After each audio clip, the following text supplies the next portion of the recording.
Résumé du chapitre 18 du livre Le cri de la mouette de Emmanuel Laborie. Ce chapitre s'appelle « Mouette, rien dans la tête » et ça va être un déclic pour Emmanuel. C'est une soirée où elle est chez son père parce qu'on sait qu'elle passe parfois un week-end chez son père, parfois un week-end chez sa mère. Elle dit que finalement ça change pas grand-chose parce qu'elle passe quand même toutes les nuits dehors, mais la différence c'est que sa mère, elle passe sa nuit réveillée à l'attendre alors que son père dort. Elle n'est plus avec son petit copain, on l'a vu au chapitre précédent, ça s'est très mal passé. Et du coup, elle aime sortir avec ses copines et elle fait n'importe quoi, elle n'a plus du tout de limite. Au point que, un soir, elle va s'effondrer dans le couloir en rentrant chez son père. Elle va faire tellement de bruit qu'elle va réveiller son père et sa belle-mère et c'est son père qui va la ramasser complètement étalée et qui va la porter dans son lit. Avant d'en arriver là, elle nous raconte que quand elle rentre le matin, elle voit son visage dans le miroir et elle se dit mais qu'est-ce que c'est que cette fille qui est moche, qui est nulle, qui ressemble à rien. Et elle se voit de façon très négative et elle comprend qu'il y a un problème avec sa consommation excessive de cigarettes, drogue, alcool, etc. et le fait qu'elle ne dorme pas la nuit. Avec sa sœur, ça se passe aussi très mal. Elle raconte qu'elle se dispute comme tous les enfants et que avec sa sœur, elle reste quand même très attachée l'une à l'autre. Mais à un moment où elle crie sur sa sœur, parce que même quand elle va très mal, elle range toujours très bien sa chambre, comme elle rangeait ses poupées quand elle était toute petite. Elle aime bien l'ordre. Et donc elle va très mal, mais elle range bien, alors que sa petite sœur, qui a maintenant une dizaine d'années, elle met un petit peu de bazar. Et du coup, elle va à un moment dire à sa sœur: «Tu es chiante» en criant parce qu'elle crie sur elle. Et sa sœur qui a grandi ne va plus se plaindre à sa mère. Elle dit: «Avant ça allait, on se disputait, on se tirait les cheveux», elle partait pleurer et sa mère revenait la disputer en lui disant: «Ne tire pas les cheveux de ta sœur». Mais cette fois, sa sœur part et elle est vraiment vexée. On voit que vraiment tout va mal dans sa famille, elle est en train d'abîmer les liens avec tout le monde, son père, sa mère et sa sœur. Et donc le fameux jour où elle s'est écroulée dans le couloir, son père vient la voir le lendemain matin pour lui demander ce qui se passe. Son père, il est psychiatre et en plus, il s'est spécialisé dans l'accompagnement des personnes sourdes. Donc logiquement, il devrait être particulièrement bien placé pour comprendre sa fille, mais ça ne marche pas, le contact se passe pas si bien. Son père lui pose plein de questions et la seule chose qu'elle répond, c'est qu'elle ne va pas bien et qu'elle a besoin de son père, elle voudrait qu'il soit plus présent. Ils ont un petit différent sur un sujet, c'est que son père considère qu'il n'y a pas de psychologie du sourd et elle est d'accord sur cette question. Elle dit qu'effectivement, les sourds sont comme les autres, il y en a qui ont des problèmes, il y en a qui n'en ont pas, il y en a qui ont des adolescences difficiles, d'autres non et ça dépend de beaucoup de choses, le contexte, la famille, le caractère de chacun etc. Mais son père, quand il la voit dans cet état, il finit par se demander si quand même il n'y a pas un problème particulier chez les sourds, alors qu'elle n'en doute pas, elle est simplement une adolescente comme les autres.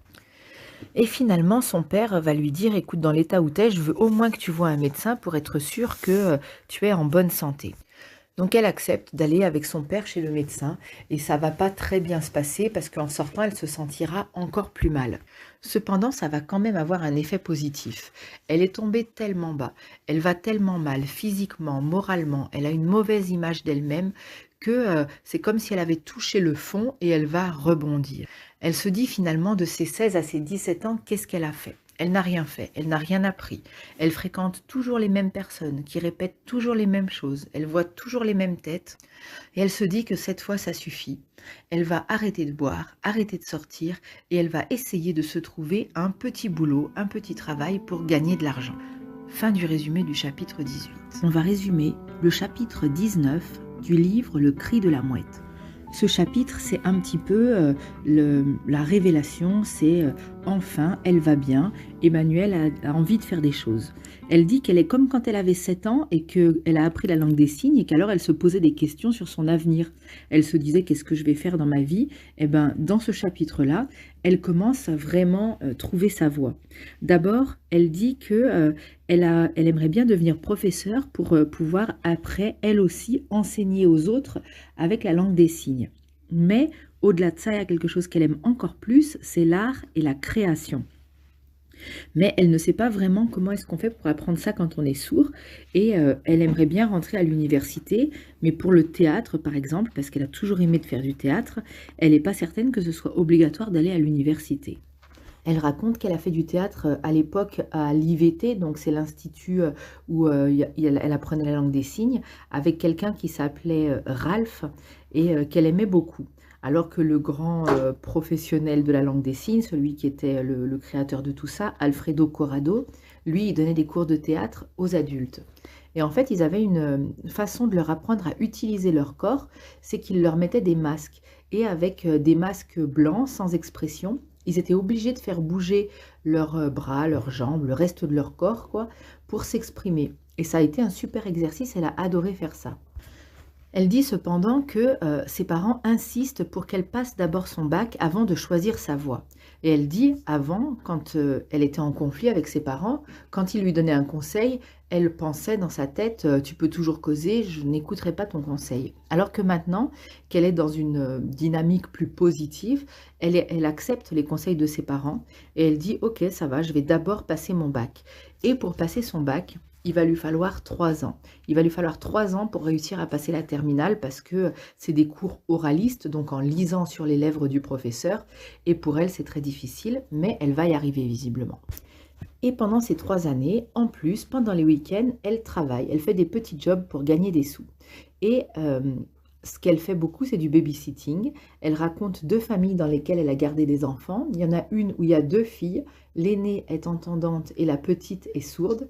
Alors elle adore cette famille. Elle trouve que les filles, elles sont vraiment très mignonnes parce qu'elles parlent avec le langage des signes. Elles l'ont appris dès leur naissance. Enfin, la petite fille qui est sourde et sa sœur toute petite l'a appris avec elle. Et elle dit c'est trop mignon parce qu'avec leurs petites mains, elles font des gestes bien précis dans l'air. Donc elle trouve ça très mignon et elle aime beaucoup ces 2 petites filles. Après, elle a un deuxième boulot et cette fois, c'est dans une famille où il y a 2 petits garçons qui ont 7 et 4 ans. Et ils sont tous les 2 sourds et elle dit que c'est des vraies bombes, ils sont très très actifs et c'est vraiment très difficile de les surveiller. Et entre autres, ils claquent les portes, ils font beaucoup de bruit. Et elle dit que quand elle était petite, sa mère lui disait c'est pas parce que toi tu es sourde que les autres n'entendent pas le bruit que tu fais. Et du coup, elle fait pareil, elle arrête pas de leur dire arrêtez de claquer les portes, de sauter par terre, etc. Tout l'immeuble n'est pas sourd. Et du coup, le petit garçon, il vient la voir et il lui dit bah ça devrait exister. On devrait avoir un immeuble avec que des sourds, comme ça on serait tranquille pour faire du bruit. Et quand même, ces 2 petits garçons, ils la font bien rire. Ensuite, elle parle de son grand-père qui s'appelle Henri Laborie et qui est un monsieur qui a vraiment existé, qui a découvert une molécule qui s'appelle la chlorpromazine. Et cette molécule, elle a été utilisée en biologie dans différentes choses, entre autres dans les médicaments psychotropes. Et donc, elle travaille chez son grand-père à simplement faire du ménage. Elle y va tous les jours et elle met un peu d'ordre dans le désordre de son grand-père. Entre autres, elle lave les tubes à essai, les paillasses en carrelage, etc. Et finalement, avec l'argent qu'elle a gagné, elle part en vacances avec sa copine, je pense que c'est Claire, celle qu'elle avait rencontrée dans l'avion pour aller à Washington dans un chapitre précédent. Et elles sont vraiment indépendantes, elles ont leur propre porte-monnaie et elle dit la véritable indépendance, c'est ça, c'est d'avoir de l'argent. Et du coup, elles partent en vacances, elles profitent du soleil, de la plage, elles passent des très bons moments, elles n'exagèrent pas. Et sa mère l'appelle alors qu'elle est en vacances en lui disant « Écoute, il faut que tu viennes, tu peux être figurante dans un film. » Et elle, jouer dans les films et faire du théâtre, c'est son grand rêve, mais elle est stressée de ne pas avoir assez d'argent, donc elle demande à sa mère de lui en envoyer un peu. Et finalement, elle va rentrer, elle va réussir à trouver un billet pour rentrer, enfin elle va se débrouiller, je ne sais pas comment, et elle va réaliser qu'elle n'aura même pas utilisé l'argent en réserve que lui aura envoyé sa mère, parce qu'elle est devenue très raisonnable. Et donc du coup, elle va aller jouer dans un film sur l'Assemblée nationale pour parler des droits humains, etc. Et c'est avec les acteurs du Théâtre du Soleil. Et dans ce film, ils ont besoin d'avoir des gens de tous les styles, donc de toutes les origines ethniques, de toutes les particularités possibles et imaginables. Et entre autres, il y a dans l'Assemblée 2 personnes sourdes, dont elle, et elles se parlent à un moment en langage des signes pour dire que quelque chose est génial, je ne sais plus trop quoi. Et cette expérience la conforte dans l'idée que son truc, c'est vraiment de faire du théâtre. Elle raconte d'autres expériences, d'avoir monté quelques petites pièces.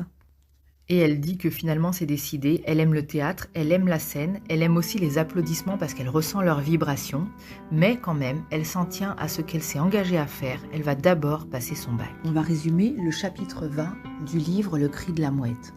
Alors ce chapitre s'appelle Sida Soleil, non pas pour dire que le sida est un soleil, mais pour raconter plutôt comment cette maladie qui est nouvelle a été très mal expliquée à la communauté sourde.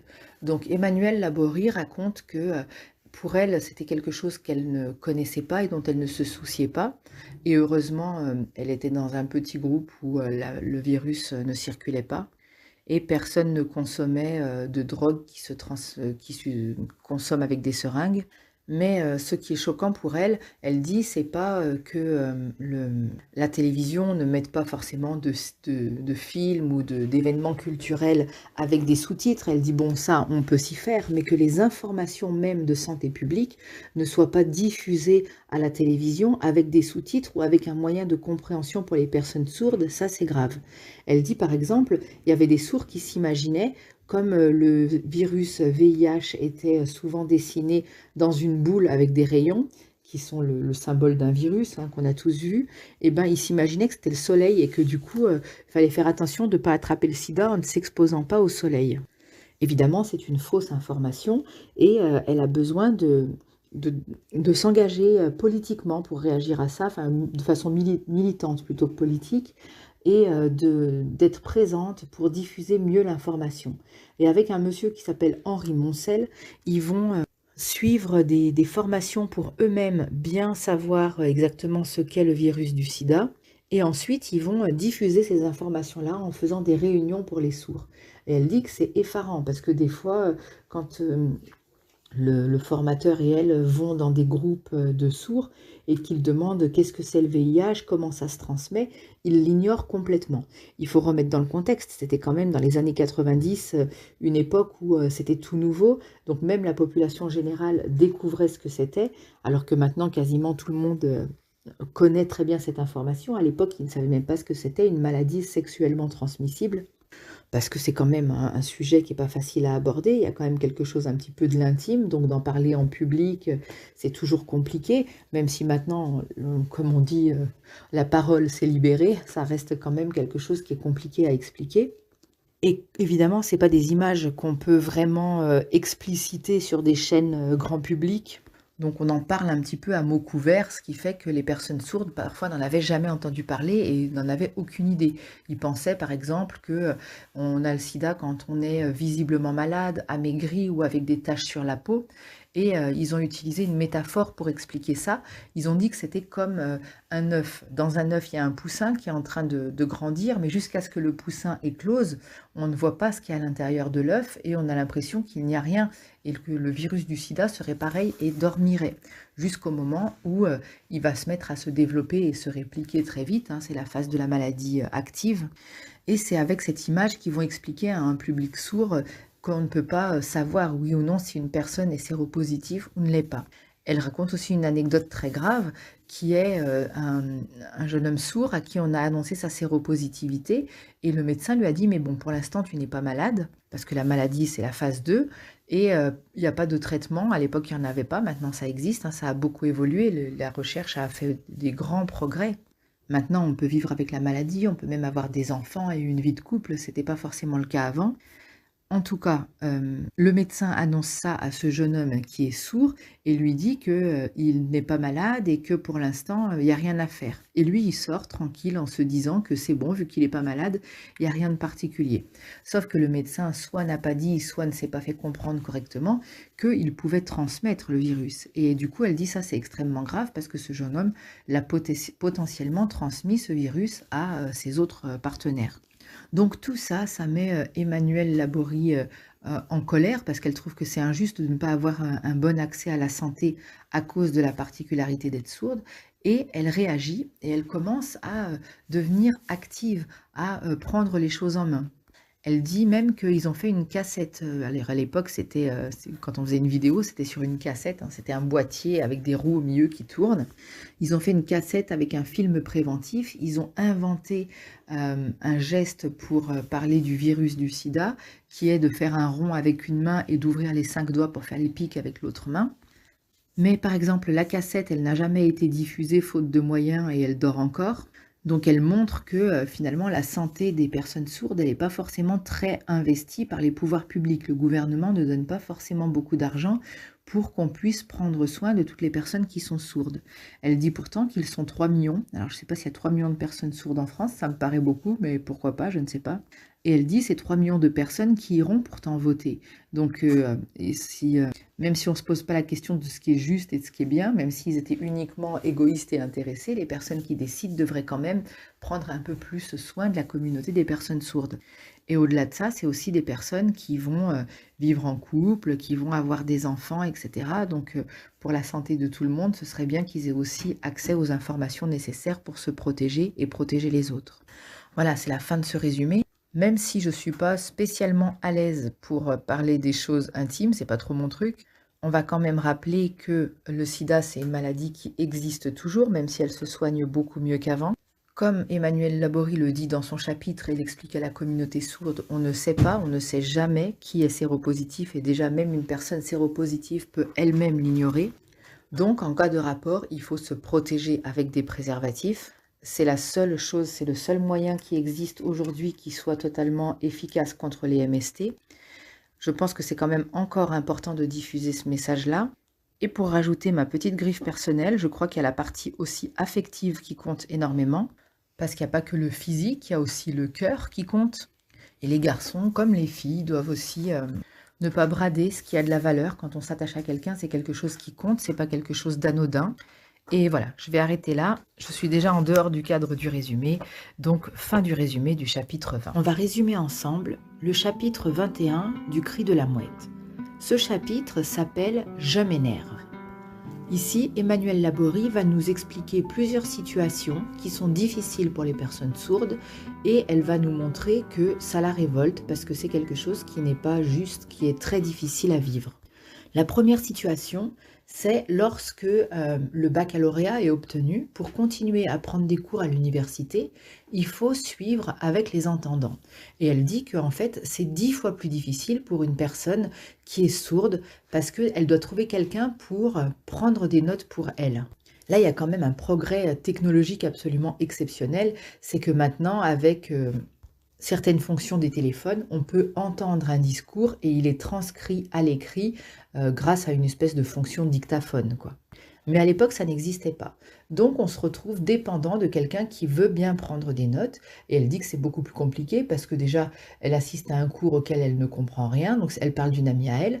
Et en plus, à la fin de ce cours, elle ne peut pas poser des questions vu que elle pourra uniquement lire les notes de son camarade qui aura noté que ce qu'il a compris et retenu, et elle n'aura pas pris elle-même ses notes, donc ça ne lui fera même pas penser à quelque chose d'autre, elle devra uniquement se baser là-dessus. Donc globalement, les personnes sourdes ne peuvent pas suivre de cours après le bac, sauf de façon très exceptionnelle, parce que ça demande d'être extrêmement doué et de travailler énormément. Elle dit que d'ailleurs, ceux qui le font, il leur faut plusieurs années à chaque fois pour obtenir une année de validé. Ensuite, elle parle d'une autre situation. Une amie à elle qui était avec elle en classe de seconde, donc 3 ans avant de passer le bac, qui avait une quinzaine d'années, et ses parents sont partis en province, elle a dû les suivre, alors que là-bas, il n'y avait pas d'école pour les personnes sourdes, donc je ne sais pas comment elle a fait pour étudier, et ses parents ne parlaient pas la langue des signes. Parfois, elle était invitée chez elle, et c'était super compliqué parce que elle n'est pas du genre à se soumettre à quelque chose qu'elle trouve injuste. Et les parents, par exemple, disaient quand tu parles avec notre fille, tu dois oraliser, donc tu dois parler en faisant des paroles avec ta bouche, pas des signes. Et elle dit bah, je vais quand même pas parler à une sourde. Et les parents disaient oui, mais c'est par politesse pour nous, pour qu'on comprenne. Alors que c'était totalement injuste parce que eux n'ont jamais appris la langue des signes alors que leur fille en avait besoin. Et eux n'accompagnaient pas leurs paroles de signes et ils obligeaient leur fille à s'adresser uniquement à sa copine en parlant et pas en faisant des gestes, soi-disant pour l'aider à apprendre à oraliser. Il faut bien comprendre cette histoire d'oralisation. L'idée, c'est que Il considère que si une personne n'a pas la possibilité de s'exprimer avec ses mains, elle sera obligée d'utiliser la parole, alors que sinon, entre guillemets, c'est trop confortable et il ne se donne pas la peine d'apprendre. Et c'est ça qui est absolument révoltant, c'est qu'il y a certaines personnes sourdes qui n'arriveront jamais à lire sur les lèvres, parce que c'est très difficile, qui n'arriveront jamais à parler parce qu'elles n'entendent pas les sons, et qui seront coupées toute leur vie de la possibilité d'échanger avec les autres, parce qu'elles n'auront pas eu accès à la langue des signes. Mais ce combat, ce qui est un peu chouette quand on le lit plusieurs années après, c'est qu'il semble être un peu gagné, parce que maintenant la langue des signes est reconnue absolument partout, et je crois qu'il viendrait à personne à l'idée d'interdire à une personne sourde d'utiliser la langue des signes. Je pense qu'à ce niveau-là, ça a bien évolué. Peut-être que je me trompe et qu'il existe encore des résistants qui refusent de laisser parler les personnes sourdes avec la langue des signes, mais j'ai l'impression que ça a quand même plutôt disparu. Elle nous explique, Emmanuelle Laborie, que par exemple, pour apprendre la lecture, elle a appris, elle ne connaît pas les sons que font les mots. Donc elle a appris à reconnaître les mots et pour elle, les mots, quand elle les voit, ça lui fait penser à une idée. Elle ne passe pas forcément par l'oralisation, c'est-à-dire par le bruit qu'aurait le mot quand on le lit, pour savoir ce qu'il signifie. Elle termine avec une troisième histoire. C'est une amie à qui les parents ont fait croire qu'elle était la seule sur la terre à être sourde. Ils lui ont jamais dit qu'il existait d'autres sourds, alors qu'on voit bien que c'est important de trouver d'autres personnes avec qui parler et qui auraient plus de patience pour chercher à se comprendre sans les sons. Et ben eux ont fait grandir leur fille en la laissant s'imaginer qu'elle était toute seule dans son cas et ne jamais rencontrer personne. Ce qui est évidemment très dur à vivre. Et un jour, cette fille, quand elle allait à l'école, elle avait 15 ans aussi, un camarade de classe, un ami à elle, lui a dit: «Viens voir, au métro, il y a plein de sourds qui parlent entre eux». Et elle le croyait pas parce qu'elle croyait qu'elle était la seule sourde du monde. Elle, comme elle ne connaissait que ses parents et qu'elle parlait surtout avec eux, elle pensait que c'était eux qui disaient la vérité et que ce garçon mentait. Mais elle l'a accompagné pour voir que c'était bien un menteur et elle a vu qu'en réalité, c'était vrai, il existait d'autres sourds. Et elle a insisté une fois qu'elle est rentrée chez elle parce qu'elle était furieuse pour que ses parents l'inscrivent dans une école de personnes sourdes.